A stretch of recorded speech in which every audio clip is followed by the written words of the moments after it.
সৌমিক ভাবেনি যে কখন ওর বিয়ে হবে, ঘরে বউ আসবে এবং ওর সংসার হবে। কারণ ঘরই তো ছিল না কখনো। বুঝতে শেখার আগে সৌমিক বাবাহারা।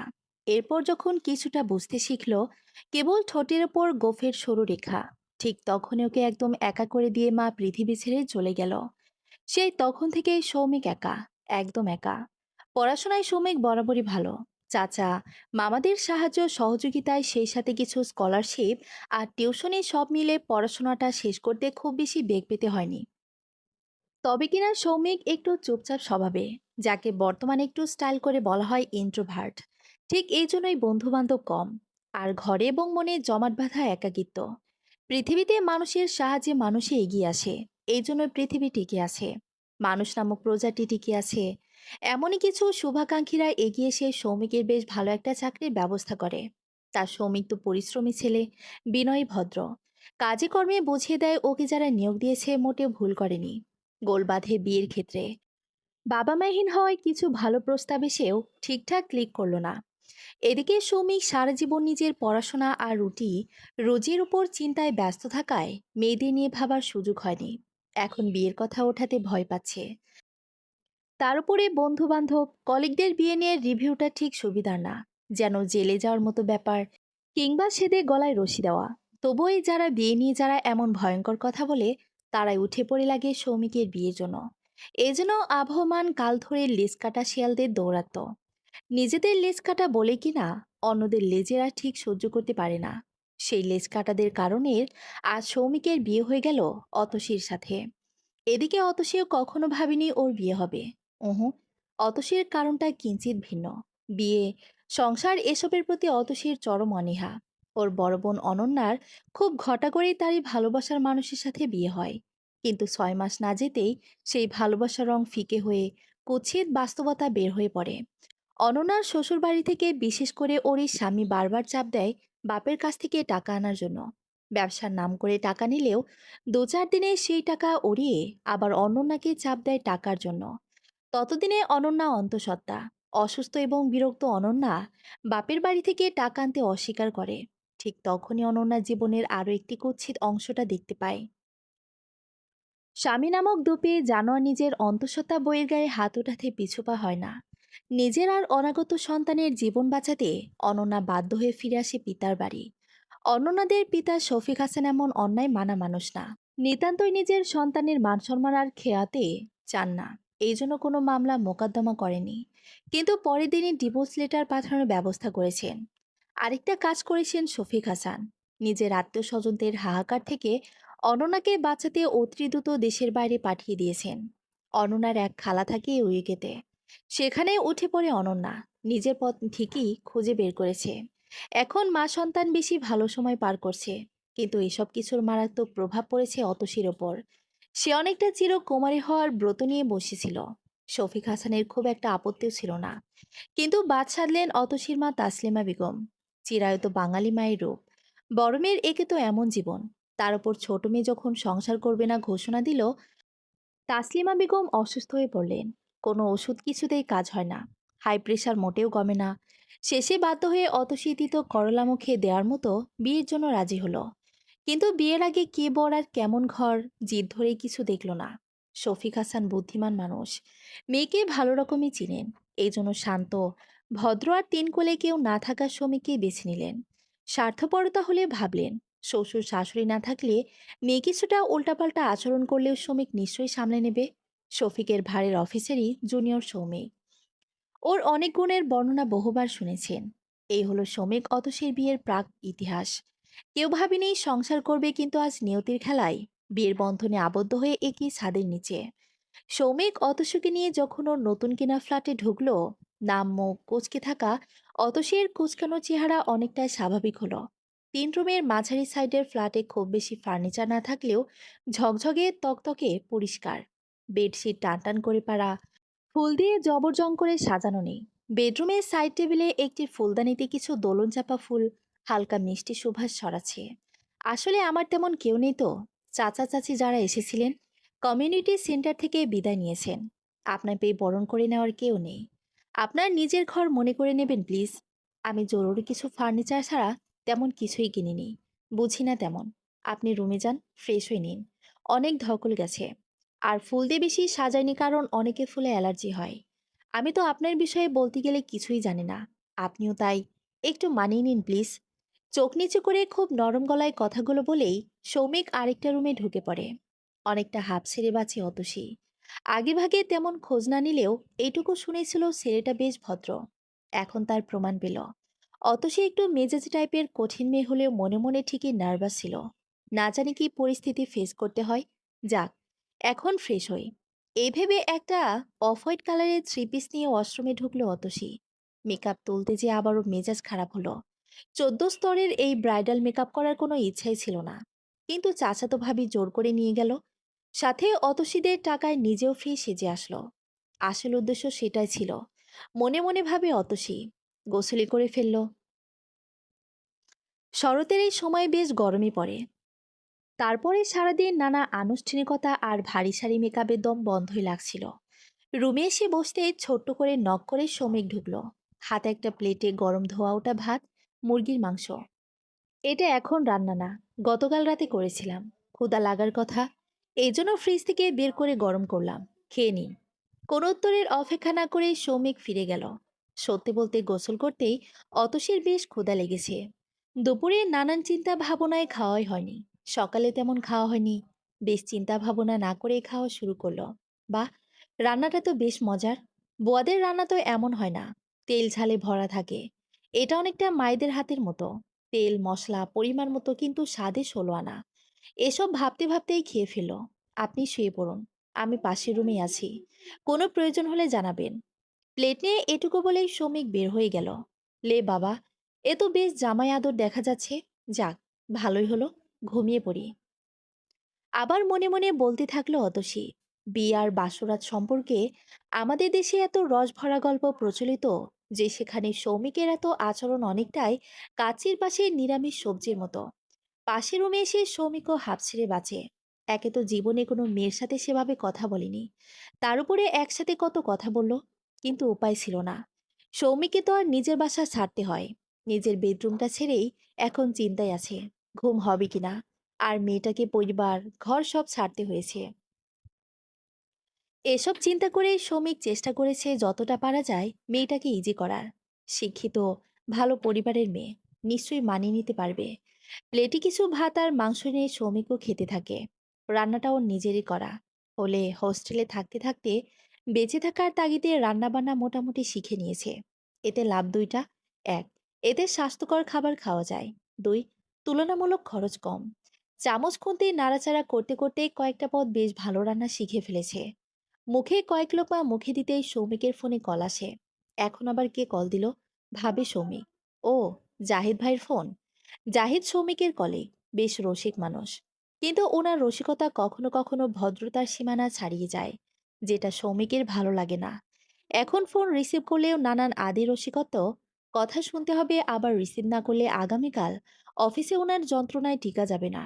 শ্রমিক যে বিয়ে উপলক্ষে মাত্র একদিন ছুটি নিয়েছে, এটা নিয়ে খোঁচার শেষ নেই। কিন্তু ছুটি নিয়ে বাসায় বসে থেকে সৌমিক কি করবে বুঝে পায় না। দ্বিধাদ্বন্দ্ব ছেড়ে ফোন রিসিভ করে সৌমিক। আমি তো ভাবলাম তুমি ফোন রিসিভই করবে না ভাইডি। হ্যাঁ হ্যাঁ, ঘরের নতুন বউ বলে কথা। আপনার ফোন রিসিভ না করে উপায় আছে ভাই? তোমাকে বুদ্ধি দিতে ফোন দিলাম ভাইডি। হ্যাঁ, বাসরাতে কিন্তু বিড়াল মারতে হয়।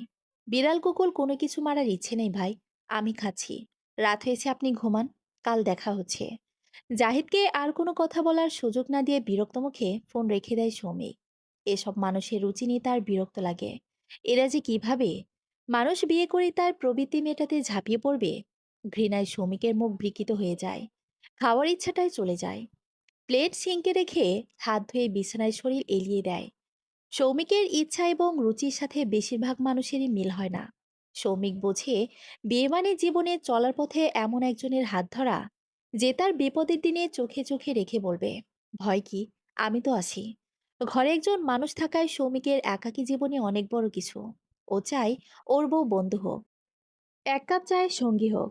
জানে না অতসী মেয়েটা ওর সাথে কতটুকু মানিয়ে নিতে পারবে। কিন্তু সৌমিক ওর পক্ষ থেকে সর্বোচ্চ চেষ্টা করবে। এইসব সাত পাঁচ ভাবতে ভাবতে ঘুমিয়ে গেল। সকালে রোদ চোখে পড়তে অতসীর ঘুম ভেঙে যায়। এতটা বেলা করে ঘুমালো ও। অবাক হয়ে যায় অতসী। নতুন জায়গায় ওর ঘুম হয় না, কিন্তু গতকাল এতটাই ক্লান্ত ছিল যে বেহুশের মতো ঘুমিয়েছে। আড়মোড়া ভেঙে মনে পড়ল, আরে, ওর তো একজন বর আছে। গতরাতে সে তো ভাত এনে খাইয়েছিল।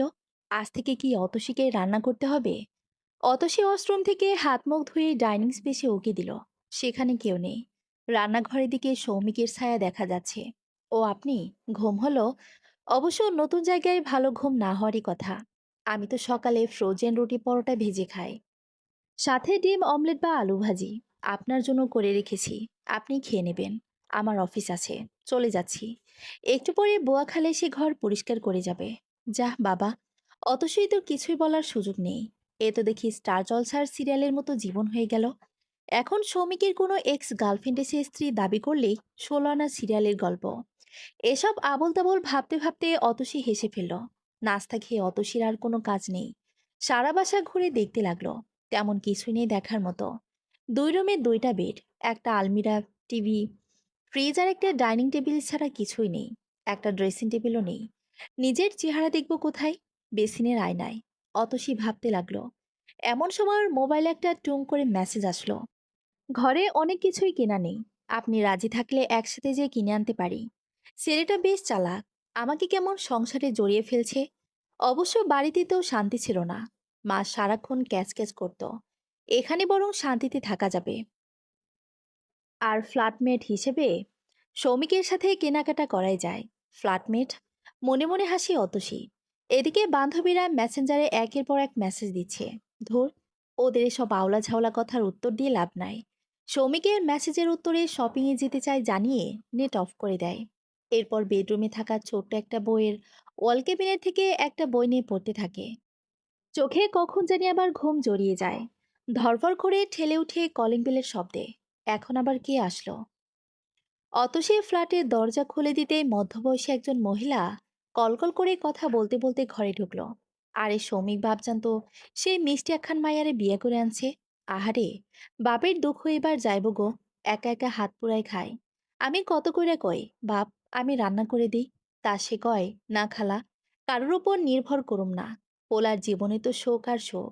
মাগো আপনি একটু দেইখা রাখেন। মহিলা ঘোর কৃষ্ণবর্ণ, একটা প্রিন্টের শাড়ি পেঁচাই পরা, কিন্তু চেহারায় অদ্ভুত একটা মায়া।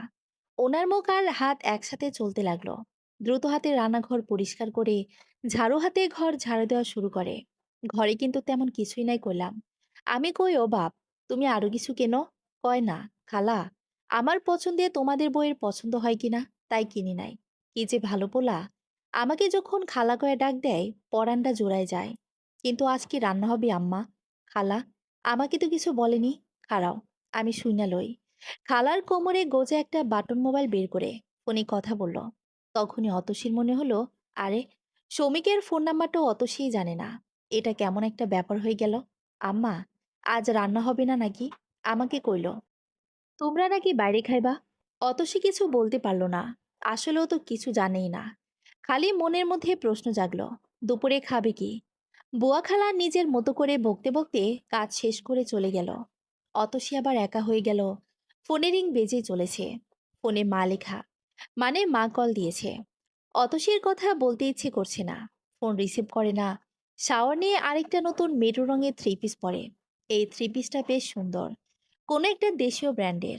পরার পরে মনে হয় সুন্দর লাগছে, যদিও আয়না না থাকায় ঠিকঠাক বুঝতে পারছে না এই ড্রেসটা সৌমিকের দেওয়া। এদিকে দুপুর দুটোয় আকাশ কালো করে মেঘ জমা হয়। একা ফ্ল্যাটে, নতুন জায়গায় অতসীর কেমন যেন লাগে। ঠিক ভয় না, কেমন শূন্যতা। কিছুক্ষণের মধ্যেই ঝমঝমে বৃষ্টি। আজকাল আবহাওয়া কোনো ঠিক ঠিকানা নেই। যদিও অতসীর বৃষ্টি ভালো লাগে, কিন্তু এখন বৃষ্টি হলে সৌমিক কিভাবে আসবে সেই চিন্তা মাথায় ঘুরতে থাকে। বেশ বৃষ্টির মধ্যেই বাসায় কলিং বেল বাজে। একটু ভীত সম্ভ্রস্ত অতসী আয় হলে চোখ রাখে। না, সৌমিকই এসেছে। যাক বাবা, বাঁচা গেল। এখন সৌমিক ওর কাছে সবচেয়ে আরাধ্য। সৌমিক ঘরে ঢুকে একদম ভিজে জবজবা হয়ে। তার মধ্যে বড় একটা পলিথিনে খাবারের প্যাকেট। আপনার নিশ্চয়ই ক্ষুধা লেগেছে। বৃষ্টির জন্য দেরি হয়ে গেল। তারপরও খুঁজে পেতে 2 প্যাকেট বিরিয়ানি আনলাম। খাওয়ার চিন্তা পরে হবে। আগে যান, কাপড় পাল্টে আসেন। পরে অসুস্থ হয়ে যাবেন। অতসীর কণ্ঠে প্রকৃতই আন্তরিকতা ছিল। বৃষ্টির ফোঁটা মাটিতে পড়লে মাটি যেমন নরম হয়ে যায়, অতসীর এতটুকু আন্তরিকতায় শ্রমিকের মনও নরম পেল হয়ে যায়। শ্রমিক দ্রুত ওর রুমে ঢুকে কাপড় নিয়ে ওয়াশরুমে ঢুকে। শ্রমিক এসে খাবারের প্যাকেট খুলে প্লেটে বাড়বে, এই জন্য অপেক্ষা করতে অতসীর খারাপ লাগে। সে তো একেবারে অক্ষম নয়, আর বিয়ে জিনিসটা তার পছন্দ নয়, সত্য। কিন্তু শ্রমিক যেখানে এতটাই ভদ্র ব্যবহার করছে, সেখানে তার সাথে অসৌজন্যমূলক আচরণ করবে, অতসী এতটা খারাপ নয়। প্লেট নিয়ে ওদের ছোট ডাইনিংয়ে রাখে। রান্নাঘরে ফিল্টার থেকে বোতলে পানি আনে। বিরিয়ানির প্যাকেট খুলে প্লেটের পাশে রাখে। সাথে রাখা শসা টমেটোর সালাদ আলাদা একটা প্লেটে রাখে। আরেকটা পকেটে রাখে 2টা চামচ। কাচের গ্লাস এনে রাখে ঠিক প্লেটের বাম পাশে। শ্রমিক ডাইনিংয়ে ঢুকে কিছুটা অবাক হয়। অতসী খুব সুন্দর করে টেবিলে সব খাবার গুছিয়ে ওর জন্য অপেক্ষা করছে। শ্রমিকের ভীষণ ভালো লাগে। সেই ভালো লাগা থেকে আবেগে আত্মক হয়ে পড়ে। প্লেট নিয়ে বসার পরেও খাবার নিয়ে নাড়াচাড়া করতে থাকে। আপনি বুঝি বাইরের খাবার মোটেও খেতে পারেন না? সৌমিকের খাবার নাড়াচাড়া করতে দেখে অতসী প্রশ্ন করে। না না, তা কেন? বাড়ি তো প্রায়ই খাই। সবসময় রান্না করার সময় হয় না। তাহলে খাচ্ছে না কেন? বিরিয়ানিটা তো ভালোই। আসলে অন্য একটা কারণে খেতে পারছি না। অসুবিধা না হলে বলতে পারেন। না না, অসুবিধার কিছু নেই। মা মারা গিয়েছেন সেই ক্লাস 9-এ যখন পড়ি। তারপর আজ এত বছর পরে কেউ আমার জন্য খাবার টেবিল গুছিয়ে অপেক্ষা করছিল। এই জন্য বেশ নস্টালজিক হয়ে গিয়েছি। আপনি খান, আমিও খাচ্ছি। অতসী খুবই অবাক হয়। এত ছোট্ট একটা বিষয় কারো জীবনে বড় কোনো বিষয় হতে পারে, ওর জানা ছিল না। আপনজন হারা জীবন কেমন হতে পারে, এই ব্যাপারে ওর কোনো আইডিয়া নেই। মা বাবার ফোন রিসিভ না করার জন্য ওর ভীষণ অনুতপ্ত লাগে। খাওয়া শেষ হলো কিন্তু বৃষ্টি শেষ হলো না। বাধ্য হয়ে সুমিক আর অতসীর বাড়ি যাওয়ার প্ল্যান ক্যান্সেল করতে হলো। অতসীর রুমে এসে প্রথমে ওর বাবাকে কল করলো। বাবা, কেমন আছো? আমাদের উপর এতটাই অভিমান করে আছিস মা? ফোন দিলেও রিসিভ করিস না। তোর যদি ভালো নাই লাগে চলে আয়। জোর করে সংসার করা যায় না। আমাদের মনে হয় ভুলই হয়ে গেছে মা। বেশ ধরা গলায় কথাগুলো বললেন শফিক হাসান। অতসীর খুব মন খারাপ হলো। ও তো আসলে সেই অর্থে খারাপ নেই, বরং এখানে শ্বশুরবাড়ির কোনো ঝামেলায় নেই। ওর বান্ধবীদের মুখে যেসব ভয়ঙ্কর অভিজ্ঞতার কথা শুনতে হয়েছে। বিয়ের পরের দিন রান্নাঘরে ঢুকিয়ে বলেছে, তোমার হাতের রান্না খাবে সবাই। কিংবা বিয়ের কনের অনেক জিনিস, কসমেটিক্স বরের বোন বা ননদের মেয়ে পছন্দ হয়েছে, এতটুকু বলে হাতিয়ে নিয়েছে। এগুলো শুনলে অতসীর ভয়ঙ্কর রাগ হতো। রান্না তো করতেই হয়, একা থাকলে তো রান্না করেই খেতে হয়। কিন্তু তাই বলে এভাবে পরীক্ষায় ফেলা কেন? আর বিয়ের জিনিস অন্যেরা নেবে কেন? পছন্দ হলে ভাই আর মামাকে বলে কিনে নেবে। কিন্তু বইয়ের জিনিস কেন নেবে? সেই হিসেবে অতসী অনেক ভালো আছে। আর তাছাড়া শ্রমিক আসলে অনেক ভদ্র আর বিবেক বিবেচনা সম্পন্ন ব্যক্তি। অন্তত এখনো পর্যন্ত তাই মনে হয়েছে। পরেরটা পরে বোঝা যাবে। আমাদের দেশে বিয়ের পরে স্বামী শ্বশুরবাড়ির সাথে বনিবনা না হলে মেয়ে বাবার বাড়ি ফিরে গেলে কতটা দুর্ব্যবস্থা হতে পারে তা অতসী ওর বোন অননাকে দিয়ে বুঝেছে। বেচারিকে কত দেশই ছাড়তে হলো। এই জন্য অতসী সেই পথে হাঁটতে চায় না। আর সেইরকম কোনো পরিস্থিতি তৈরি হয়নি। বাবা, তোমরা চিন্তা করো না, আমি ভালো আছি। তাহলে ফোন ধরিস না? আমাদের কি চিন্তা ভাবনা হয় না? আমরা কি তোর ভালো চাই না? খারাপের জন্যই কি বিয়ে দিলাম? বাবা, তুমি ভুল বুঝো না। আসলে হঠাৎ করে এই বিয়ে হয়ে গেল। নতুন জায়গা, নতুন পরিবেশ। আমি ঠিক বুঝতে পারিনি। আমাকে ক্ষমা করো। আর মাকে বলো আমি ভালো আছি। সমস্যা নেই। একটু সামলে নিয়ে আমি ফোন দেব। আচ্ছা মা, তুই ভালো থাকলেই আমরা ভালো থাকি। বাবার সাথে কথা বলে অতসীর মনটা হালকা হলো। আসলে বাবা মাও অসহায়। সমাজ তাদেরকে নানান বিষয়ে ক্ষত বিক্ষত করে ছাড়ে। বৃষ্টির দিনে অতসীর চা খাইতে ইচ্ছে করে। আর তাছাড়া আজ চা বা কফি কিছুই খাওয়া হয়নি। সৌমিক মনে হয় নিজের রুমে ঘুমাচ্ছে। রান্নাঘরে খুঁজলে নিশ্চয়ই চা কফি পাওয়া যাবে। এসব ভাবতে ভাবতে রান্নাঘরে এসে চোখে সৌমিক প্লেটে গ্লাস ধুয়ে রাখছে। অতসী কিছুটা লজ্জা পেল। ওর উচিত ছিল নিজের গ্লাস প্লেটটা অন্তত ধুয়ে রাখা। সৌমিক বাবা মাকে নিয়ে আবেগে কথা বলায় অতসী নিজের আবেগ আক্রান্ত হয়ে খাওয়া শেষ করে দ্রুত রুমে গিয়েছিল। গ্লাস প্লেট ধোয়ার কথা মনেই ছিল না। আমি খুব দুঃখিত। এসব তো আমার ধোয়া উচিত ছিল। দুঃখ প্রকাশের কিছুই নেই। আপনি আসলে নতুন জায়গায় এসে হঠাৎ করে খাপ খাওয়াতে পারছেন না। একটু তো সময় লাগবেই। সমস্যার কিছুই নেই। একদম ঠিক বলেছেন। আসলে এভাবে হঠাৎ করে বিয়ে। তারপর এখানে আমি কখনো ঠিক ঘোরের মধ্যেই আছি। আপনি বুঝতে পেরেছেন? এই জন্য ধন্যবাদ। বোঝাই তো উচিত। এখন বলেন, কিছু লাগবে? আসলে আজ চা খাওয়া হয়নি। তার উপরে এমন বৃষ্টি। এই জন্য রান্নাঘরে এসেছিলাম। যদি চা পাতি থাকে চা খেতাম। চা, চিনি, দুধ সবই আছে। কিন্তু আমার বানানো চা নিজেরই পছন্দ হয় না। আমি বানাচ্ছি, আপনি খাবেন? চায়ের নিমন্ত্রণ মিস করা কি ঠিক? চুলার উপরে ডান পাশে কাবার্ডে সব পাবেন। বাহ, সব সুন্দর করে সাজানো তো। ধন্যবাদ। বেশ মিষ্টি একটা হাসি দিয়ে বলল সৌমি। অতসীকে শ্রমিক চায়ের পাতিল এগিয়ে দিল। এরপর একটু দূরে দরজা ঘেঁষে দাঁড়িয়ে থাকলো। অতসী আপন মনে চা বানাচ্ছে। শ্রমিকের এই চা বানানোর দৃশ্যটা দেখতে ভীষণ ভালো লাগছে। মেরুন রঙের এই ড্রেসটাতে মেয়েটাকে বেশ মানিয়েছে। মাথার অর্ধেক কাপড় টেনে দেওয়া, তাতে বেশ একটু বউ বউ লাগছে। দুগোছা চুল সেই ছোট্ট ঘোমটার ফাঁক দিয়ে বের হয়ে ওর মুখের দুই পাশে ঝুলে আছে। শ্রমিকের কাছে এতটুকুই বেশ স্বপ্নের মতো লাগে। ওর একটা সংসার হবে, এমন বউ রান্নাঘরে ওর পাশে থাকবে, এটাই তো অনেক বড় কিছু। চা বানানো হলে সৌমিকে একই ডিজাইনের দুইটা কাপ নিয়ে দেয়। এখানে দাঁড়িয়ে না খেয়ে বরং বারান্দায় বসি। সেখানে কি বসার কিছু আছে? না, কিছু নেই। ভাবছিলাম দুইটা বেতের চেয়ার কিনবো, পরে আর কেনা হয়নি। আচ্ছা, ডাইনিং এর দুইটা চেয়ার নিয়ে যায়। এখন হালকা বৃষ্টি পড়ছে, বেশ একটু ঠান্ডা বাতাস। দুইজন চা নিয়ে বসে। বাহ, আপনি তো দারুণ চা বানান। ধন্যবাদ। যেদিন কেনাকাটা করতে যাব, ছোট্ট একটা হামানদিস্তা কিনবো। দুধ চা একটু এলাচ মিশিয়ে দিলে দারুণ ঘ্রাণ হয়। অতসীর এই কথাতে সৌমিক খুব খুশি হয়। ওর চেহারা ঝলমল হয়ে ওঠে। যাক, মেয়েটা আস্তে আস্তে মানিয়ে নিচ্ছে। সৌমিকের খুশি অতসী টের পায়। ছেলেটা দেখতে খারাপ না, আরো ভালো আচরণ। অতসীর আশঙ্কা ভয় আস্তে আস্তে কাটতে থাকে। আপনার সম্পর্কে তো তেমন কিছুই জানি না, জানতে চাই। আমি তোমার সম্পর্কে সবই জানি অতসী, মনে মনে বলে সৌমিক। এরপর চায়ের কাপ নামিয়ে অতসীর দিকে এই প্রথম সরাসরি পূর্ণাঙ্গ দৃষ্টিতে তাকায়। অতসীর হঠাৎ কেমন লজ্জা লাগে, মুখ নামিয়ে ফেলে।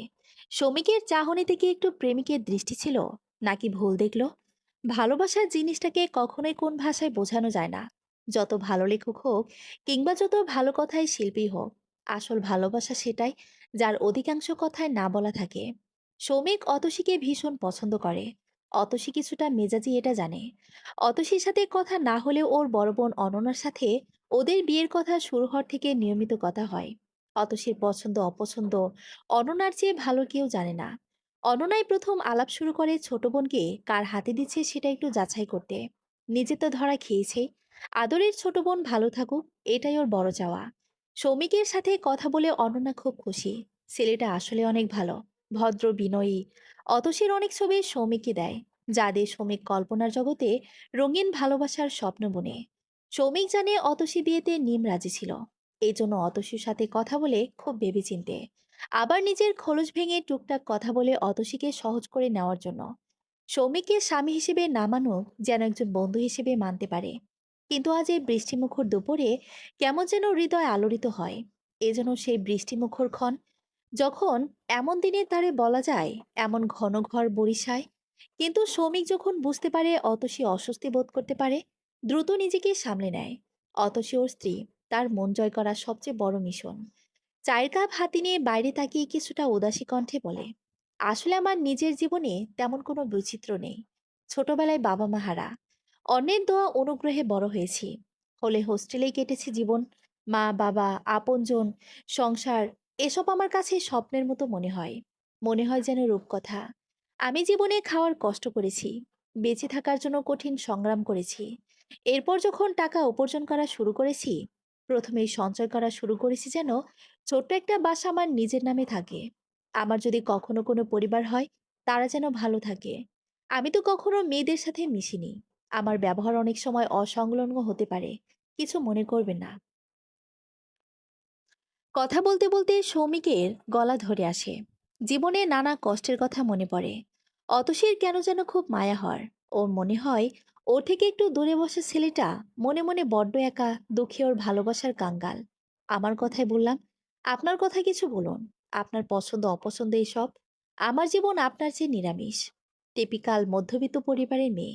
এই করা যাবে না, সেই করা যাবে না, এর মধ্যে বেড়ে ওঠা। তারপরে বড় বোনের জীবনে কালো অধ্যায়ের কারণে আমার জীবনে আরো বিধিনিষেধ জারি হলো। অনার্স শেষ করলাম, তারপরেই তো এখানে, এভাবে। এই বিধিনিষেধে নিশ্চয়ই আপনার কোনো স্বপ্ন ভঙ্গ হয়েছে? বেশ কষ্ট নিয়ে বললেন কিনা। এই প্রশ্নে অতসী কিছুটা থমকে গেল। সামান্য পরিচয় এত সব বলা কি ঠিক হবে? পরে মনে হলো বিয়েই তো হয়েই গেছে, এখন বলেও বাকি। আমি খুব গান ভালোবাসতাম, টুকটাক শিখেছিলাম, স্কুল কলেজের অনুষ্ঠানে একটু আধটু গাইতাম। কিন্তু ভার্সিটিতে ওঠার পরে মা কঠিনভাবে নিষেধ করে দেয়, এমনকি বাড়িতেও গাইতে দিত না। এটাতে খুব কষ্ট পাই।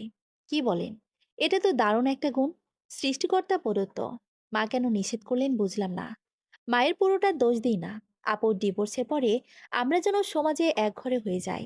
আমাদের চলাফেরা, কথাবার্তা সবই যেন দোষের কারণ। আত্মীয় স্বজনরাই বেশি সমালোচনা করে। এই জন্য কটু কথায় ত্যক্ত বিরক্ত হয়ে মা এমন করে। আপনাকে একটা কথা বলি, মাইন্ড করবেন না। আপনার কণ্ঠের গান দু এক লাইন শোনা যাবে? কেন জানি খুব কৌতূহল হচ্ছে। আপনার প্রস্তাবটা অস্বস্তিকর, কিন্তু কৌতূহলটা অস্বাভাবিক না। আর আমি গাইতে পছন্দ করি, যদিও রেওয়াজ নেই বহুদিন, কিন্তু এই পরিবেশটাই গানের পক্ষে। একটু চুপ করে অতসী গাইতে থাকে। শাওন রাতে যদি স্মরণে আসে, মোরে বাহিরে ঝড় বহে, নয়নে বাড়ি ঝরে, ভুলেও স্মৃতি মম, নিশিত স্বপন সম, আঁচলের গাথামালা ফেলিও পথ পড়ে। অতসীর কণ্ঠ অদ্ভুত সুন্দর, স্বপ্নের মতো। আস্তে আস্তে গাইছে, তবুও কি যে মাদকতা ছড়ানো কণ্ঠ। অনন্যা বলেছে অতসীর এই শখের কথা। আজ যে শ্রমিক গান শুনতে চাইবে ভাবেও নাই। কথা প্রসঙ্গে চলে এসেছে। অতসীও রাজি হওয়াতে সৌমিক খুব খুশি। বাইরে বৃষ্টি, হাতে চায়ের কাপ আর সামনে অদ্ভুত সুন্দর গান গাছে অপূর্ব এক নারী। প্রেমে পড়া বারণ থাকলেও চুপি চুপি প্রেমে না পড়ার কোনো কারণ নেই। সৌমিক বৃষ্টি ফোটার মতো টুপ করে প্রেমে পড়ে। এবার সৌমিক চিন্তিত, এই রোগের কোনো ওষুধ নেই, নিরাময় একটাই। অতসীকেই এভাবে প্রেমে রোগে আক্রান্ত করতে হবে। সাদাসিধা সৌমিক কি এটা পারবে? প্রেমে পড়া বারণ, কারণে অকারণে আঙ্গুলে আঙ্গুল রাখলেও ধাত ধরা বারণ। সৌমিকের মনের মধ্যে অকারণেই এই গান বেজে ওঠে। ব্যালকনি থেকে উঠে এসেছে। বৃষ্টি এখন তেমন নেই, একটু হালকা টিপটপ শব্দ। বেশিরভাগ শব্দই গাছের পাতা থেকে বৃষ্টির পানি পড়ার ছান্দসিক শব্দ। আকাশে মেঘ থাকায় সন্ধ্যায় যেন আগে নেমে অন্ধকার পরিবেশ। শ্রমিক ল্যাপটপে অফিসের কিছু কাজ নিয়ে বসে। আজকাল জাহিদ ভাইয়ের দুষ্টামির জ্বালায় অফিসে কাজ করাই কষ্টকর হয়ে গেছে। ভদ্রতা করে কিছু বলাও যায় না, একই অফিসে কাজ করতে হয়। আবার এত বেশি ফাইজলামি করে হজম করা কষ্টকর। অত সেই ঘরে ফোন নিয়ে ব্যস্ত। ওর গার্লস গ্রুপের মেসেজে পরিপূর্ণ যার উত্তর সে দেয়নি। একটা গ্রুপ কল করে, তার আগে রুমের দরজা বন্ধ করে দেয়। বান্ধবীদের হাউকাউ শ্রমিকের কানে গেলে ব্যাপারটা ভালো হবে না। কিরে, বরপে আমাদের ভুলেই গেলি?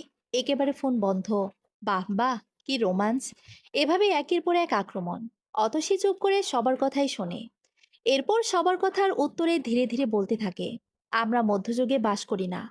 আমাদের যেহেতু অ্যারেঞ্জ ম্যারেজ হয়েছে, পরস্পর জানাশোনা জরুরি। এখন শ্রমিক মেইন বেডরুম ছেড়ে দিয়েছে, ও তো অন্য রুমে থাকে। আমাদের মাঝে বোঝাপড়াটা আগে হওয়া দরকার। লে হালুয়া, এভাবে এক বাসায় ভাড়া থাকার মতো থাকলে বোঝাপড়া কিভাবে হবে বান্ধবী? তোকে নীরস জানতাম, এখন দেখি তোর বড় আরো এক কাঠি ওপরে। নীরসের সাথে নিরামিষ। এক বান্ধবীর রাম খোঁচা দেয়, অপরজন সাই দিয়ে বলে, হ্যাঁ রে, তোর বরের আবার অন্য কোথাও ইটিস পিটিস নাই তো? বিয়ে করা বউকে কেউ আরেক ঘরে রাখে?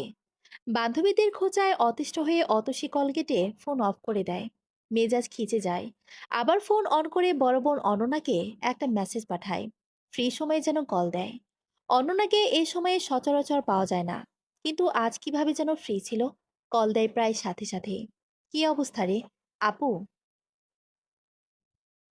হাজবেন্ড ওয়াইফকে একই ঘরে থাকা বাধ্যতামূলক কেন? হঠাৎ এই প্রশ্ন। আমি তো আলাদা ঘরেই থাকি, মানে আপাতত আর কি। এটা নিয়ে বান্ধবীরা কি যে ট্রল করলো। আলাদা থাকার এই বিষয়ে নিশ্চয়ই শ্রমিক অফার করেছে। হুঁ, এটা তার ভদ্রতা। তোমাকে নিজেকে গুটিয়ে নেওয়ার জন্য সময় দিয়েছে। এখন তোমার উচিত দ্রুত নিজেকে গুছিয়ে নিয়ে একই রুমে থাকা, কারণ এতে বোঝাপড়াটা আসলে দ্রুত হয়। আমি মনে করি হাজবেন্ড ওয়াইফের আলাদা থাকাই ঠিক না। অবশ্য সৌমিককে স্বামী হিসেবে মানতে না পারলে আলাদা কথা। সেটা না আপু, সৌমিক ভালো ছেলে সন্দেহ নেই। কিন্তু, কিন্তু কি? কিন্তু কিভাবে বলবো যে আসেন আমার সাথে থাকেন? বিব্রতকর না ব্যাপারটা? উফ, আমি তোকে বুদ্ধিমান ভাবতাম। বলবি তোর একা থাকতে ভয় লাগছে। তা একটু লাগছে আপু। গতরাতে এতই ক্লান্ত ছিলাম বুঝিনি। আজ বৃষ্টি হতে আশেপাশে কোনো সারা শব্দ নাই, কেমন নীরব নীরব। তো সেটাই বলবি গাধি? তবুও কেমন দ্বিধা লাগছে। দেখ, তুই যথেষ্ট বড় হয়েছিস। আর শ্রমিক এমন ছেলে না যে তোকে কোনো ধরনের অস্বস্তিকর অবস্থায় ফেলবে। হুঁ। হু কি? ফোন রাখ, ওর সাথে কথা বল। বোনের ধমকে ফোন রেখে অতসী কিছুক্ষণ চুপচাপ বসে থাকে। এরপর কিছু একটা ভেবে সৌমিকের রুমে উকি দেয়। রাতে খিচুড়ি খাবেন? বৃষ্টির দিনে খিচুড়ি খেতে মজা। দারুণ অফার দিলেন। চলেন, তুলে দিই। আমি খিচুড়ি রাঁধতে পারি। কিছুটা আমতা আমতা করে বলল অতসী। আসলে সবার কটাক্ষ আর ধমক খেয়ে বুঝতে পারছিল না কি বলবে। বাহ, তাই নাকি? আপনাকে হেল্প করি চলুন। কোথায় কি আছে আপনার তো জানা নেই। একসাথে রান্নাঘরে ঢুকে অতসী আর সৌমিক। সৌমিকের এমন উদার মন অতসীর খুব ভালো লাগে। ওর বোন বিয়ের আগে বলেছিল, সব ছেলে খারাপ না। আমার জীবন দিয়ে তোর জীবন যাচাই করতে যাস না। তবু অতসী ট্রমা কাটতে চায় না। সৌমিক পেঁয়াজ রসুন কেটে দিল। অতসী খিচুড়ি তুলে দেয়। আবার সেই অখণ্ড নিঃশব্দ। কি বলবে বুঝতে পারছি না। আমাকে তুমি করেই বলবেন। আপনি শুনতে কেমন খটোমটো লাগে। আমি পরিবারের ছোট, এমন আপনি শুনতে অভ্যস্ত না। অতসী ওনার এক অংশ আঙ্গুলে প্যাঁচাতে প্যাঁচাতে বলে, আমাকে বুঝি খুব মুরব্বী মনে হয়? দুষ্টুমি কণ্ঠে সমী। জি। না মানে, আমাকে যেভাবে আপনি জি বলছেন, তাতে মনে হচ্ছে আমি চুল পাকা কোনো মুরব্বী। শোনেন, মানুষ তো বন্ধুকেও তুই করে বলে। আমি আপনার হাজবেন্ড। বিরাট ভারী কি কিছু এসব না ভেবে স্রেফ বন্ধু ভাবেন। আর তুমি করে বলেন। উফ, সরি। আমিও তোমাকে তুমি করেই বলি। ব্যাপারটা ইজি লাগবে। অতসী খুশি হয়। এজ হয়ে বলে ওঠে, আমার মনে হচ্ছে একা এক রুমে থাকতে ভয় ভয় লাগবে। গতরাতে এতই ক্লান্ত ছিলাম যে বুঝিনি। আজ কেন জানি বেশি চুপচাপ পরিবেশ মনে হচ্ছে। তুমি কি আমার সাথে থাকবে? বেশ একটু অনুনয় ভরা কণ্ঠে অতসী বলে ওঠে। শ্রমিকের হার্টবিট মিস করে। এ কি প্রিয়সীর আহ্বান, নাকি একা থাকতে না পারার ভয়? শ্রমিক মনে মনে অনেক কিছুই ভাবতে থাকে। ভালোবাসায় অনেক জ্বালা। অন্যের মন নিয়ে খালি নানান রকম চিন্তা করতে হয়। পাছে ভালোবাসার মানুষের মনে কষ্ট দিয়ে ফেলে। সৌমিক হাসে। অতসী যেন অস্বস্তি বোধ না করে, এই জন্য খুব স্বাভাবিকভাবেই উত্তর দেয়। নতুন জায়গায় এমন হওয়া স্বাভাবিক। আমি তোমার সাথে থাকবো, সমস্যা নেই। খিচুড়ি রান্না হতেই সৌমিক পেঁয়াজ মরিচ দিয়ে বাদামি করে ডিম মামলেট করে। ধোয়া ওঠা গরম খিচুড়ির সাথে ডিম অমলেট খেতে বেশ জোশ। বা, তুমি তো দারুণ খিচুড়ি রান্না করো। মজা হয়েছে। মুগ্ধ কণ্ঠে বলে সৌমিক। এটা হচ্ছে অসহায়ের সহায়। মানে মানে আমি তো তেমন রান্না বান্না করি না। তেমন একটা পছন্দ না। কিন্তু কোনো কারণে মা অসুস্থ হলে বা রান্না করতে না পারলে তখন এই খিচুড়ি দিতেই চালিয়ে দিই। এই জন্য এটা খেতে মোটামুটি ভালো। আচ্ছা, তাহলে তো এটা চালান দেন খিচুড়ি। সৌমিক আর অতসী একসাথে হেসে ওঠে। সৌমিকের হাসিটা খুব সুন্দর। ও হাসলে পুরো চেহারা, এমনকি ওর চোখ পর্যন্ত হেসে ওঠে। বেশ লাগে দেখতে। অতসীকে তাহলে সৌমিকের উপরে ক্রাশ খাচ্ছে? না বাবা, এসব ক্রাশ খাওয়া যাবে না। একসাথে থাকতে হলে যতটুকু সম্পর্ক না হলে নয়, ঠিক ততটুকুই। এর বাইরে যাওয়া যাবে না। কারণ পৃথিবী খুব কঠিন জায়গা। যখন অপরজন বুঝে ফেলে সামনের মানুষটা তাকে পছন্দ করে, অমনি অবহেলা শুরু হয়। শুরু হয় ভালোবাসার অবমাননা। কোনোরকম প্রত্যাশা ছাড়াই অতসী সংসার শুরু করেছে। এখন এসব পছন্দ, ভালোবাসা, এসবের অহেতুক প্রত্যাশায় জড়িয়ে হতাশ হতে চায় না। কি ব্যাপার, কি ভাবছো? না, তেমন কিছু না। নতুন জীবন তো, তাই মাঝে মাঝে কেমন অদ্ভুত লাগে। মনে হয় কোথায় আসলাম, কেন আসলাম। শ্রমিকের মায়া লাগে। আসলে মেয়েদের জীবনটা বেশ কঠিন। মেনে নিতে আর মানিয়ে নিতেই জীবন পার হয়ে যায়। চিরচেনা পরিবেশ, স্মৃতিকাতর জায়গা সব ছেড়ে আসতে হয়। অতসী, তুমি যদি বিভিন্ন জায়গায় পোস্টিং হও, এমন কোনো চাকরি করতে, তাহলে তোমাকে কিন্তু বিভিন্ন পরিবেশে মিশতে হতো। কিন্তু জায়গায় থাকতে হতো। ইচ্ছা থাকলেও বাবা মায়ের সাথে থাকতে পারতে না। এমন ভেবে নাও তেমনি একটা বাস্তবতায় আছো। আর আমাকে না হয় একটু সহ্য করে নিলে। হুম, একদম ঠিক কথা। আমার তো বরং অনেক কিছু ফেস করতে হচ্ছে না। শ্বশুরবাড়িতে প্রায় সবাইকেই আত্মীয় স্বজনের নানান আবদার কিংবা উদ্ভট ঝামেলা সহ্য করতে হয়। আমি তো একদম আরাম আরাম একটা নতুন ফ্ল্যাট পেয়েছি। সুতরাং আমার বরং কৃতজ্ঞ হওয়া উচিত। অবশ্য মুরব্বি কেউ থাকে ভালো। আমি তো এই দুদিনেই আমার আম্মার বকাঝকা মিস করছি। আবারও দুইজনে হেসে ওঠে। খেয়ে একসাথে প্লেট কাজ ধুয়ে ঘরে যায়। সৌমিক অনেকটা দুষ্টুমি করে বলে, মনে হচ্ছে বনবাস থেকে আসলাম। আমি তো নিজ ভূমে পরবাসী হয়েছিলাম। আহা, এত খুশি হওয়ার কিছু নেই। এই ঘরটা এখন আমার।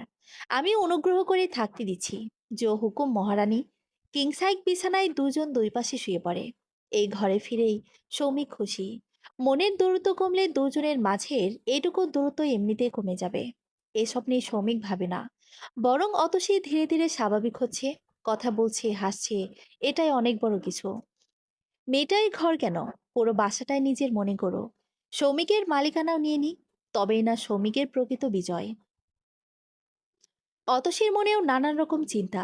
সৌমিক ওর বেশ ভালো, না না, অনেক ভালো ছেলে মনে হয়।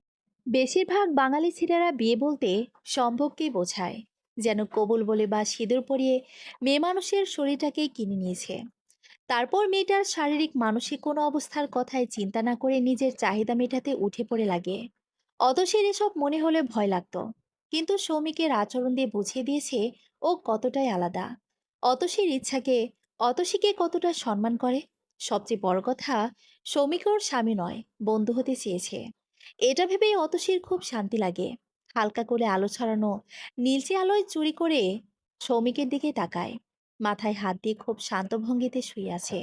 অতসীর খুব চিন্তিত লাগে, খুব নিরাপদে আছে, শান্তিতে আছে, এমন একটা অনুভূতি কাজ করে।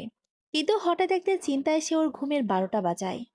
গ্রুপ কলে এক বান্ধবী যে বলল শ্রমিকের অন্য কোনো মেয়ে পছন্দ, এই জন্য অতসীর প্রতি এমন নিরামিষ আচরণ। এটা যদি সত্যি হয়, হঠাৎ অতসীর খুব অস্বস্তি লাগে। না দেখা, না জানা সেই অলিল মেয়ের প্রতি খুব হিংসা লাগে। মেয়েরা ঠিক এই একটা জায়গায় খুব হিংসুটে। পছন্দের মানুষকে কারোর সাথে ভাগ করে নিতে পারে না। শিক্ষিত, অশিক্ষিত, ধনী গরিব, সব মেয়ে এই একটা জায়গায় একদম এক। এই যেমন অতসী, এত শিক্ষিত সুরুচিপূর্ণ মেয়ে কোনো এক বান্ধবীর অযথা কথায় নির্ঘুম রাত কাটাচ্ছে। সকালে উঠে আগে সৌমিককে জিজ্ঞাসা করবে ওর কি বিয়ের আগে কোনো পছন্দের মেয়ে ছিল। অতসী যতই বলুক সৌমিককে অন্য মেয়ের ব্যাপারে, সকালে উঠে জিজ্ঞাসা করবে, কিন্তু বাস্তবে হয়ে ওঠে না। নানান চিন্তায় রাতে ঘুমিয়ে গিয়েছিল। সকালে অতসী যখন ঘুম ভাঙে, তখন সকাল হয়ে গিয়েছে।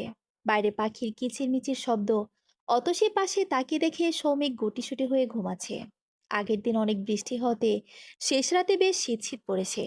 অতসীর কারণে সৌমিক এই ঘরে আসলেও কোনো কাঁথা আনা হয়নি। অতসীর মায়া লাগে। ওর কাছে থাকা কাঁথাটা আলতো করে সৌমিকের গায়ের উপর দিয়ে বের হয়ে আসে। সৌমিকের বেশ বেলা করেই ঘুম ভাঙে। আজ অফিস ছুটি, অ্যালার্ম দেওয়া ছিল না। গায়ের উপরে কাঁথা দেখে কিছুটা অবাক হয়। ভোরের দিকে বেশ শীতই লাগছিল। কাঁথা যখন গায়ে দিল মনে নেই অতসী ঘরে নেই। ফ্রেশ হয়ে ডাইনে যেতেই সৌমিক দেখল অতসী ভর্তা ভাতের আয়োজন করেছে। ফ্রিজে তেমন কিছুই নেই। আমার রান্নাঘর দৌড় খুব বেশি না, এই জন্য এইটুকুই করেছি। অতসী, এইটুকুই আমার জন্য অনেক বেশি। অনেক ধন্যবাদ যে ঘুম থেকে উঠে এমন ধোয়া ওঠা গরম ভাতের আয়োজন করার জন্য। সৌমিকের চোখে মুখে আনন্দের ছটা। না, মনের মধ্যে অন্য মেয়ে থাকলে এত খুশি হওয়ার কথা না। মনে মনে এসব ভাবে অতসী। সকালে খেয়ে ওরা বের হয়ে যায়। আজ আবহাওয়া ভালো, ওদের অনেক কেনাকাটা বাকি। আগে একটা ড্রেসিং টেবিল, বেলকনিতে বসার জন্য দুইটা বেতের চেয়ার কিনে, এরপর পর্দা, ম্যাচিং বেডশিট, আরো কিছু টুকিটাকি। এসব কিনতে কিনতেই দুপুর হয়ে যায়। বাইরেই খেয়ে নেয়। সবকিছুর ফাঁকে অতসী সৌমিকে নজরদারিতে রাখে। ফোনে কতটুকু সময় দিচ্ছে, অতসীর দিকে কতটুকু নজর, এসব। কিন্তু না, সৌমিকের পুরো মনোযোগ অতসীর দিকে। আবার কেনাকাটা শেষেও সৌমিক অতসীকে নিয়ে একটা কাপড়ের দোকানে ঢুকে। অতসী, আমার কেন জানি মনে হয় তোমাকে শাড়ি পরলে বেশ সুন্দর লাগবে। নিজের পছন্দ মতো একটা শাড়ি নাও, তাহলে চুড়িও দেবেন। আমার বহুদিনের শখ হেমর রূপার মতো নীল শাড়ি আর হাত ভর্তি চুড়ি পরব। অতসীর এই উচ্ছ্বাসে সৌমিক খুশি হয়। ওর মনে হয় অতসী ধীরে ধীরে ওর প্রেয়সী হয়ে যাচ্ছে। বিয়ের পরে জীবনটা সবার জন্যই কঠিন। প্রেমের বিয়ে হোক কিংবা অ্যারেঞ্জ ম্যারেঞ্জ, দুই সংস্কৃতি থেকে উঠে আসা দুজন মানুষের একই ছাদের নিচে সবসময় বাস করে মানিয়ে নেওয়া খুব কঠিন। একজনের ঠান্ডা পছন্দ তো অপরজনের গরম। কেউ নরম ভাত খাইতো, অপরজনের পছন্দে একটু ঝরঝরে কিছুটা শক্ত ভাত। এমন কত শত অমিল থাকে। এই জন্যই চীনা প্রবাদে স্বামী স্ত্রীকে রাত দিনের সাথে সাদা কালোর সাথে তুলনা করা হয়। বিপরীত কিন্তু পরিপূরক। শ্রমিকের আজীবনের লালিত ইচ্ছা একটা নিজের গৃহকোণ, একটা সুখী পরিবার। সেজন্য সে যে কোনো ত্যাগ স্বীকার করতে রাজি। অতসীকে নিয়ে ওর খুব ভয় ছিল, মানিয়ে নিতে পারবে কিনা। কিন্তু আজ অতসীর হাসি মুখ আর সংসারের জিনিস এভাবে আগ্রহ দেখে কেনা দেখে সৌমিকের ভালো লাগে, নিজেকে হালকা লাগে। কিছু কাঁচা বাজারও করা লাগবে। আর তোমাকে তো আমি চালাই দেন টাইপ খাবারের উপরে রাখছি। আরে না, কি বলে? আমি এমন খাবারেই ভালো বোধ করি। আর আমাকে একটু মায়ের ওইখানে যেতে হবে। মা হঠাৎ অসুস্থ হয়ে গেছেন। তাই নাকি? চলো, তোমাকে আগে নামিয়ে দিয়ে আসি। একা না থেকে আমার সাথে থাকলে হয় না? অতসী এখনো তুমি বলাতে ততটা অভ্যস্ত হয়ে ওঠেনি। আপনি তুমির বাইরে অনেকটা ভাব বাঁচিয়ে কথা বলছে। শ্রমিক অতসীর আন্তরিকতায় খুশি হয়। আমার একটা প্রজেক্টের কাজ নিয়ে বেশ ঝামেলায় আছি। তুমি যাও, আমাকে বললেই আমি তোমাকে নিয়ে আসবো। আর আমি তো আজীবনই একা। হঠাৎ করে তো আর একা থাকা শুরু করছি না। অতসীর কেন যেন ওই লাস্ট কথাগুলো কান্নার মতো শোনায়। সৌমিকের জন্য মন খারাপ হয়। সৌমিক অতসীকে নামিয়ে রাতের খাবার খেয়ে চলে আসে। অতসী মায়ের পাশে বসে।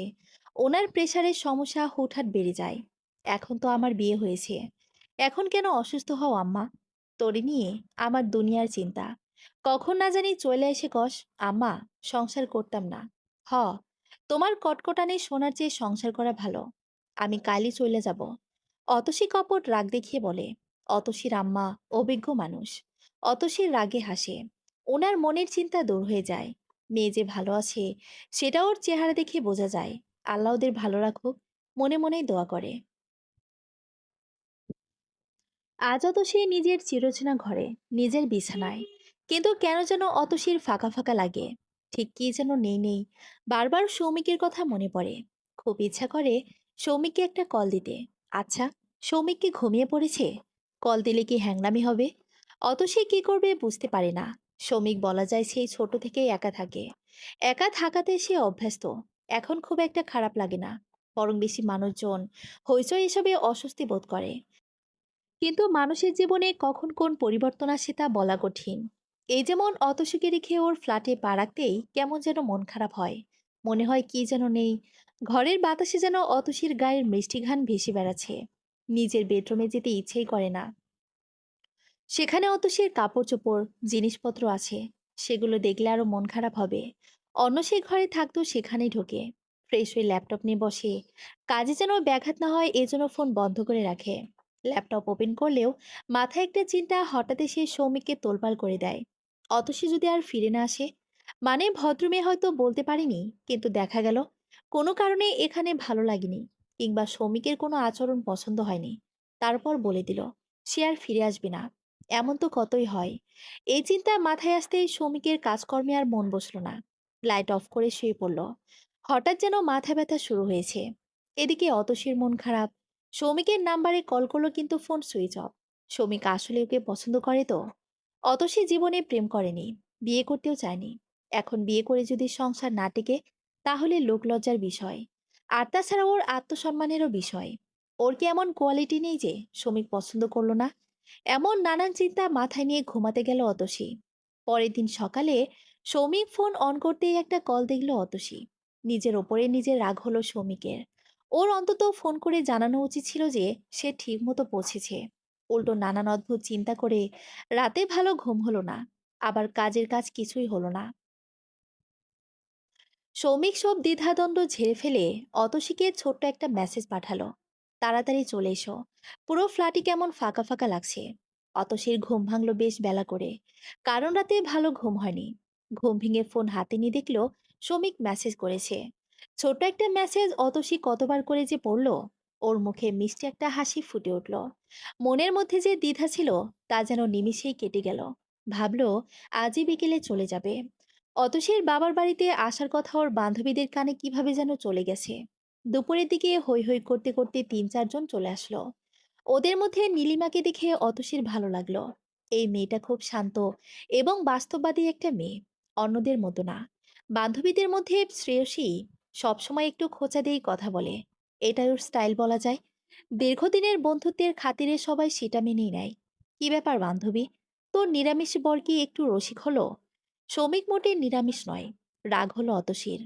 তীব্রভাবে প্রতিবাদ করলো। তাই? তা তোকে তো দেখে এক্সট্রা ভার্জিন অলিভ অয়েলই মনে হচ্ছে। নিজের রসিকতায় অট্ট হাসিতে ফেটে পড়ল শ্রেয়সী। অতসীর খুব মেজাজ খারাপ হলো। এমন বেদব টাইপ রসিকতা অতসীর সহ্য হয় না। নিজের বাড়িতে শ্রেয়সীকে অপমান করবে কিনা বুঝতে পারছে না। নীলিমা মুখ খুলল।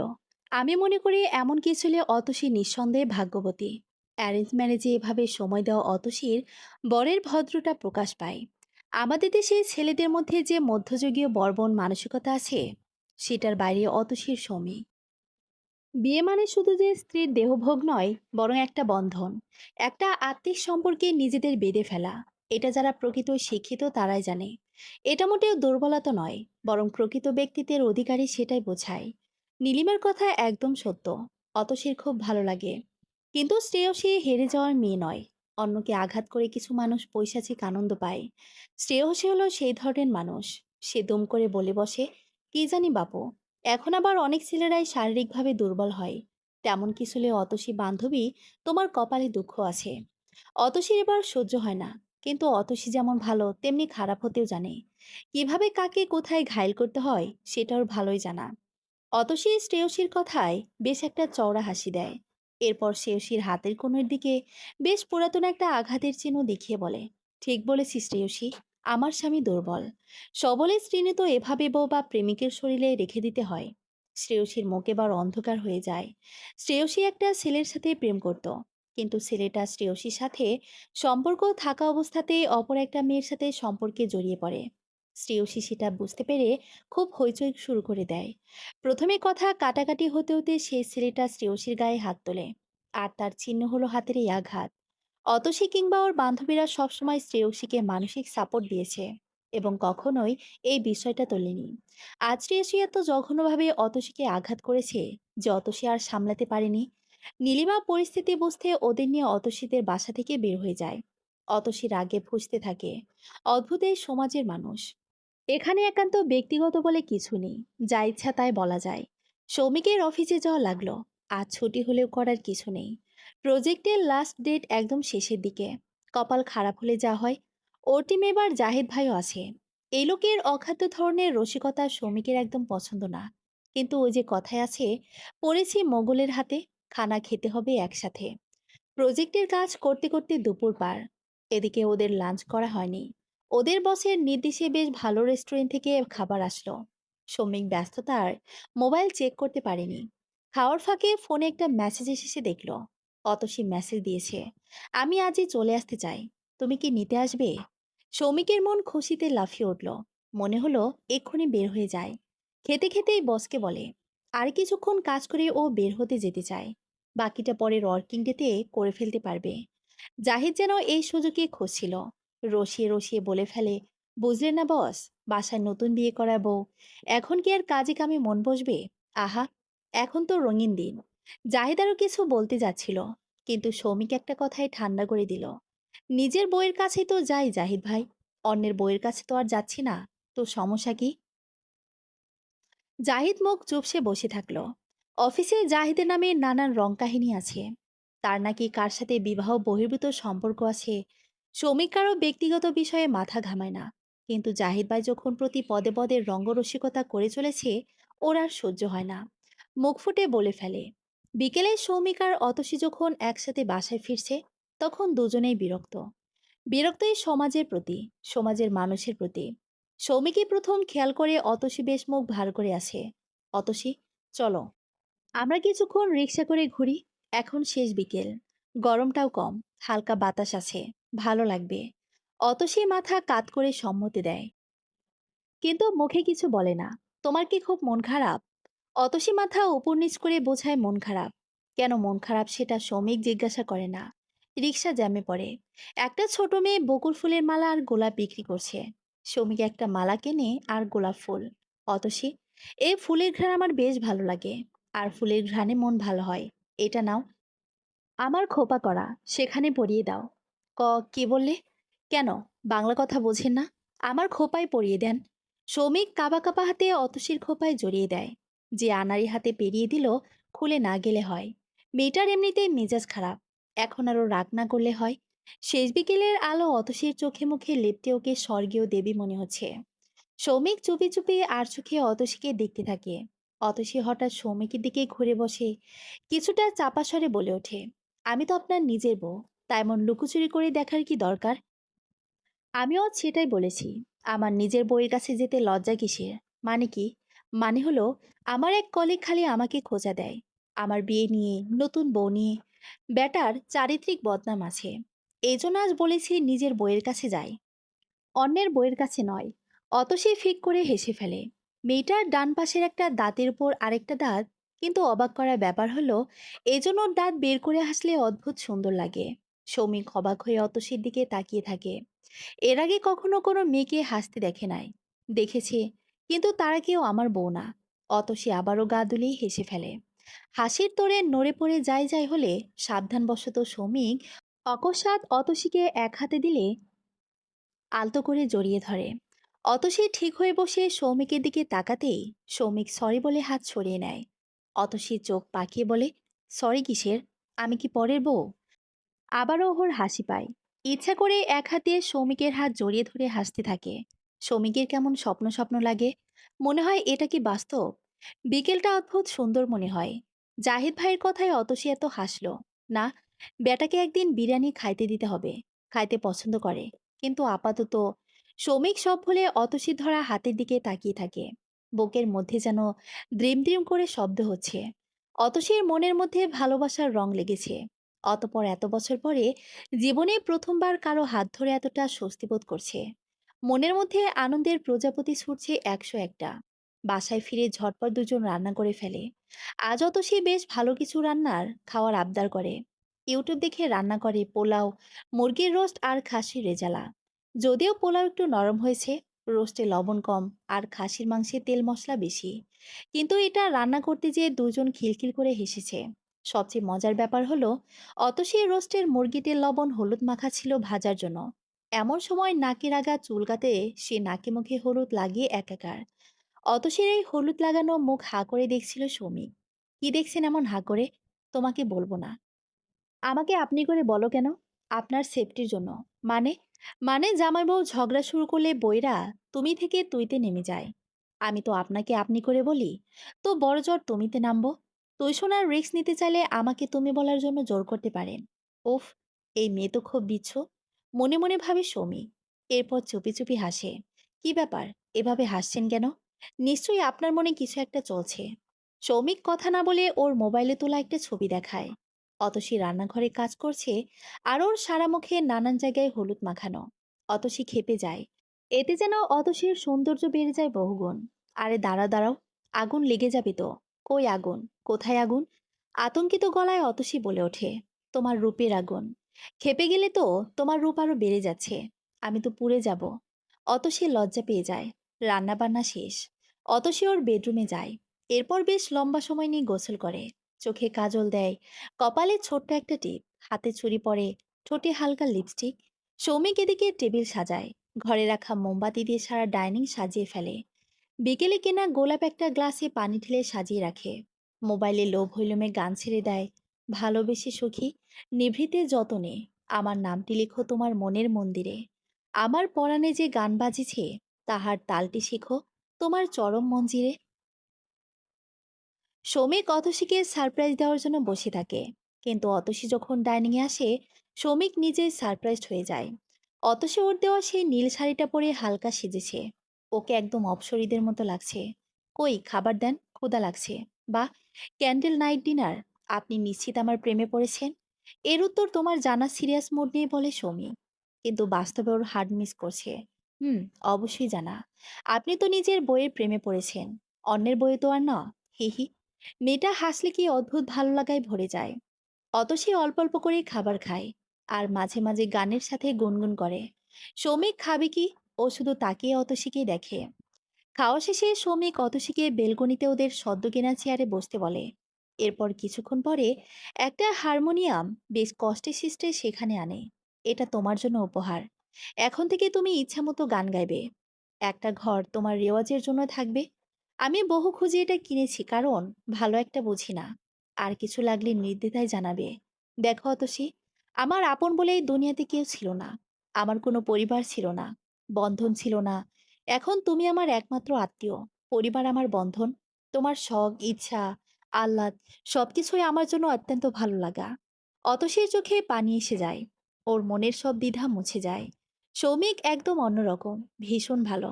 ভালোবাসা যায় এমন কেউ। অতসী নিজেই সৌমিকের হাত ধরে। আপনি আমার একান্তই আপন। আমার মনে যতটুকু দ্বিধা ছিল আপনার সংস্পর্শে এসে সবটুকু কেটে গেছে। আপনাকে ভালো না বাসলে ভীষণ অন্যায় হবে। আজ থেকে আপনার ভালো লাগা মানেই আমার ভালোবাসা। সৌমিক হাত ছাড়িয়ে আবার ঘরে যায়। আবারও হাতে কিছু একটা নিয়ে আসে, একজোড়া সোনার নূপুর। চুপ করে বসে অতসীর পায়ে পড়াতে থাকে। আমি জানতাম একদিন তুমি আমাকে গ্রহণ করবে। সেটা যে এতটা দ্রুত হবে বুঝিনি। সবই সৃষ্টিকর্তার ইচ্ছা। আমি বিয়ের সময় এটা বানিয়েছিলাম। যেদিন তুমি আমাকে মেনে নিতে পারবে, সেদিন নিজ হাতে পরিয়ে দেব সেই আশা নিয়ে। আজ আমার সে আশা পূরণ হলো। মুগ্ধ চোখে অতসী নূপুরের দিকে তাকিয়ে থাকে। এত সুন্দর মুহূর্ত যেন জীবনে বারবার আসে। সৌমিকের হাত ধরে দাঁড়িয়ে যায়। এত কিছু দিচ্ছেন, কিন্তু আমাকে তো গ্রহণ করছে না। কি বলো? তোমাকে গ্রহণ করছি না মানে? তুমি তো অবশ্যই জীবনে জড়িয়ে আছো। যে আপনার জীবনে জড়িয়ে আছে, তাকে জড়িয়ে ধরতে দ্বিধা কিসের? সৌমিক পরম আবেগে অতসীকে জড়িয়ে ধরে। মুখ তুলে কপালে আলতো করে ভালোবাসার চিহ্ন এঁকে দেয়। বাড়ির তৃতীয়া দ্বাদশীর চাঁদ তার আলো ছড়িয়ে আশীর্বাদ করে এক ভালোবাসার বন্ধনে আবদ্ধ যুগলের প্রতি। শ্রমিকের হৃদস্পন্দনে অতসীর নাম উচ্চারিত হতে থাকে। সমাপ্ত।